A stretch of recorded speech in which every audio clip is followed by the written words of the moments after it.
Parménides de Siracusa nació en el año 287 a.C. y murió en el año 212 a.C. Resolvió los primeros problemas relativos a lo llamado cálculo integral.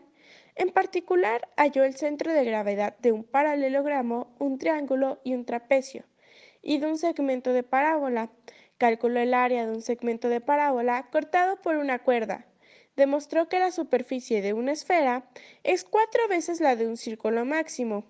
El volumen de una esfera es 2/3 del volumen del cilindro circunscrito.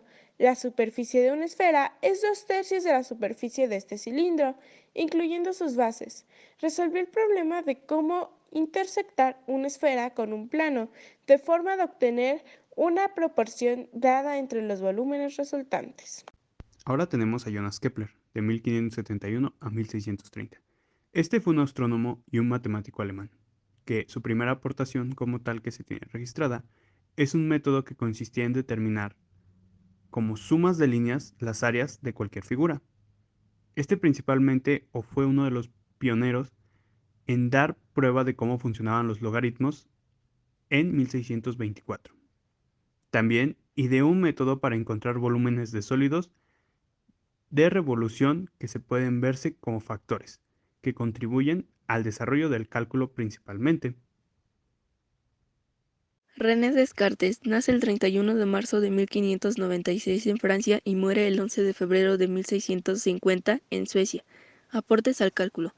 Introdujo el uso de las letras del alfabeto como variables, distinguiendo entre las primeras A, B, C para lo conocido y las últimas X, Y, Z para lo desconocido. Creó el método de exponentes para representar las potencias y la ley cartesiana de los signos. Fue el creador del sistema de coordenadas cartesianas. Esto abrió camino al desarrollo del cálculo diferencial e integral. Clasificó las curvas conforme al tipo de ecuaciones que las producen. Ahora tenemos a Galileo Galilei. Este fue un personaje que fue físico y astrónomo de origen italiano y que nace en 1564 y fallece en 1642, igual. Principalmente, este personaje estuvo muy apasionado por el concepto del infinito, y esta fue su gran aportación para las matemáticas, ya que, por su definición de conjuntos infinitos, al percatarse que si a un conjunto de números se les quitan tantos elementos como los que tiene, y que queda aún del mismo tamaño, se debe a que este concepto o este número es infinito. Por ejemplo, si a un conjunto de números naturales se les quitan todos los impares, solo se te quedarán los números pares. Por lo tanto, este es igual de grande como el original. Pierre de Fermat, matemático francés, nacido el 17 de agosto de 1601, fallecido el 12 de enero de 1665. Es conocido como el príncipe de los aficionados. Este gran matemático francés tuvo muchas aportaciones para su época, como el descubrimiento del cálculo diferencial mucho antes de que lo hiciera Newton y Lewis. Fue cofundador de la teoría de las probabilidades junto a su compañero Blaise Pascal y el descubrimiento de la geometría analítica. Fermat también pudo desarrollar un gran método para demostrar los resultados de las operaciones que denominó como el descenso del infinito. Isaac Newton nació el 25 de diciembre de 1642 y falleció el 20 de marzo de 1727. Aunque Isaac Newton es más conocido por los descubrimientos en el campo de la física, no debemos dado análisis. El documento de Newton describe el cálculo integral y diferencial. Newton los denominó el método de las fluxiones. El cálculo integral y diferencial implica otros cálculos matemáticos como la tasa de cambio de cantidad, la inclinación de las curvas en un punto dado, el cálculo de valores mínimos y máximos en funciones, el cálculo de áreas con curvas. Cuando Isaac Barrow tuvo el manuscrito en sus manos, se lo mostró a varios de los principales científicos europeos. Isaac Newton fue reconocido como el fundador de estos cálculos matemáticos y por lo tanto se ganó un puesto entre los más grandes de su tiempo. Isaac Newton también es conocido por lo que se llama el binomio de Newton, es decir, la fórmula A más B por n, posible independiente del valor de n.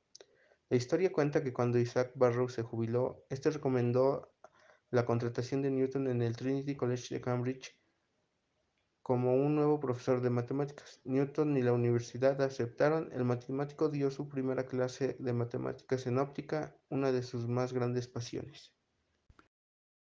Leibniz nació el 1 de julio de 1646 y falleció el 14 de noviembre de 1716. Fue un filósofo, matemático y estadista alemán. Leibniz estableció la resolución de los problemas para los máximos y los mínimos, así como de las tangentes. Esto dentro del cálculo diferencial. Dentro del cálculo integral logró la resolución del problema para hallar la curva, cuya tangente es constante. Leibniz introdujo varias notaciones usadas en la actualidad, como por ejemplo el signo de integral, que representa una S alargada derivado del latín suma, y la letra D para referirse a las diferenciales del latín diferentia. Esta ingeniosa y sugerente notación para el cálculo es probablemente su legado matemático más perdurable. Leibniz no publicó nada de su cálculus hasta 1684. La regla del producto del cálculo diferencial es aún denominada regla de Leibniz para la derivación de un producto. Además, el teorema que dice cuándo y cómo diferenciar bajo el símbolo del integral se llama regla de Leibniz para la derivación de una integral. Ofreció varios argumentos para demostrar que los logaritmos de los números negativos no existen. Descubrió la relación inversa entre métodos de trazado de tangentes, diferenciación y las cuadraturas. Integración. Generalizó el concepto de diferencial al caso de exponente negativo y fraccionario. Introdujo la ecuación de la centenaria y resolvió ecuaciones de primer orden. Perfeccionó el simbolismo combinatorio con ayuda de sistemas de índices e introdujo la notación actualmente utilizada en el cálculo diferencial e integral. Leonard Paul Euler, nacido el 15 de abril de 1707, fallecido el 18 de septiembre de 1783, se popularizó por varias conversiones referente a la notación de los escritos matemáticos en sus números. Lo más notable fue la introducción del concepto de la función matemática, siendo el primero en escribir f de x, para hacer referente a la función f aplicada sobre el argumento x. Euler definió la constante matemática conocida como número "e" como aquel número real tal que el valor de sus derivadas, la pendiente de su línea tangente, es la función f de x igual a ax en el punto x igual a 0 es exactamente a 1.